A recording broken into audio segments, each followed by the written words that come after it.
अस्सलाम वालेकुम। आज की वीडियो में मैं आपको बताऊंगी कि कैसे आप जो है कुछ मिनट्स में सुपर क्रिस्पी जो है आप फ्राइज़ जो है वो बना सकते हैं। ये मैं बिल्कुल सिंपल जो फ्राइज़ होते हैं वो आपको बता रही हूँ, लेकिन ये बहुत ज़्यादा क्रिस्पी होते हैं। तो स्टार्ट करते हैं अपनी रेसिपी। और अगर अभी तक आपने मेरा चैनल सब्सक्राइब नहीं किया तो इसको सब्सक्राइब कर दीजिए और बेल आइकन को लाजमी प्रेस कर दीजिएगा ताकि आपको न्यू आने वाली वीडियोस के बारे में पता चल सके। तो इसमें लिए हैं जी मैंने 2 पोटैटोज़ और ये दोनों जो है मैंने इनको पील ऑफ करके और इनको धो के यहाँ पे रखा है, क्योंकि फिर जब हम काट लेंगे उसके बाद इनको नहीं धोना।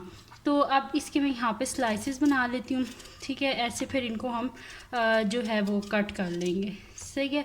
तो ये मैं सारे करके फिर मैं आपको कट करके बताती हूँ। तो इनको लेयर्स में काट चुकी। अब हम इनको जैसे फ्राइज़ की शेप होती है वैसे मैंने इनको इकट्ठा रख के ना इसको आप ऐसे काट लें तो आप जो है ना ज़्यादा जल्दी सारे जो स्लाइसेस हैं वो आपके कट जाएंगे, ठीक है। तो इन सब को हम ऐसे ही काट लेते हैं, ठीक है जी। तो आप ये देख सकते हैं कि ये अच्छे से कट चुके हैं। अब हम क्या करेंगे, इसके ऊपर थोड़ा सा जो सॉल्ट है ना वो स्प्रिंकल कर लेंगे, क्योंकि हम ये थोड़े ना सॉल्ट वाले बनाएंगे, ठीक है। तो मैंने थोड़ा सा तकरीबन हाफ़ टेबल स्पून जो है ना इसके ऊपर जो है मैंने सॉल्ट जो है वो स्प्रिंकल किया है। इनको हम अच्छे से मिक्स कर लेंगे। फिर अब हम चलते हैं कढ़ाई की तरफ। अब जो है ना हम एक अच्छी सी ट्रिक यूज़ करेंगे। उसमें हम क्या करेंगे, जो मैंने ले लिया फ्राइज़ स्ट्रेनर नहीं होता, ये मैं ले लिया। इसके बीच में हम ये सारे जितने भी फ्राइज़ हैं ना अपने, इन सब को हम इसके बीच में डाल लेंगे, ठीक है। और फिर हम इसको ना दूर से अपनी कढ़ाई के बीच में डाल लेंगे ताकि हमारे ऊपर जो ऑयल है ना वो बिल्कुल भी ना गिरे।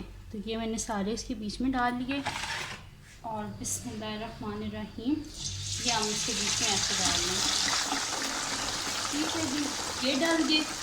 अब इनको हम जो है ना पकने देंगे तकरीबन। अब आपने इनको बिल्कुल भी नहीं छेड़ना और इनको आपने पकने देना है तकरीबन जो है ना 10 मिनट्स तक इनको पकने देना है। इनको बिल्कुल नहीं आपने हिलाना, क्योंकि फिर जब आप इसको हिलाते रहेंगे तो फिर इसके बीच में वो जो है ना ये क्रिस्पी नहीं रहेंगे।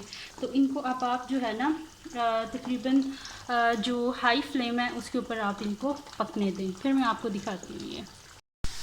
तो ये आप देखते हैं जो फ्राइज़ हैं वो बिल्कुल रेडी हो चुके हैं। ये देखिए तकरीबन 15 मिनट्स के बाद। तो ये देखिए इनकी आवाज़ कितने क्रिस्पी हैं ये।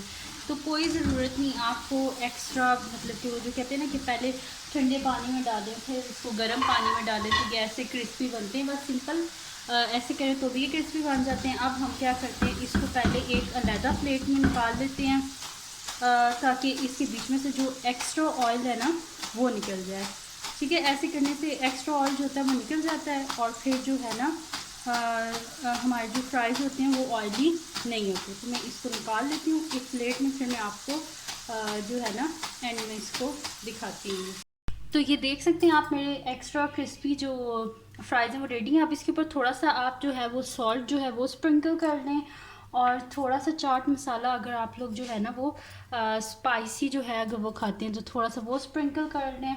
तो ये थी जी आज की रेसिपी। अगर आपको पसंद आई हो तो इसको लाइक कीजिएगा, मेरे चैनल को सब्सक्राइब कीजिएगा और बेल आइकन को लाजमी प्रेस कर दीजिएगा ताकि आपको न्यू आने वाली वीडियोस के बारे में पता चल सके। और अपनी दुआओं में लाजमी याद रखिएगा। अल्लाह हाफ़िज़।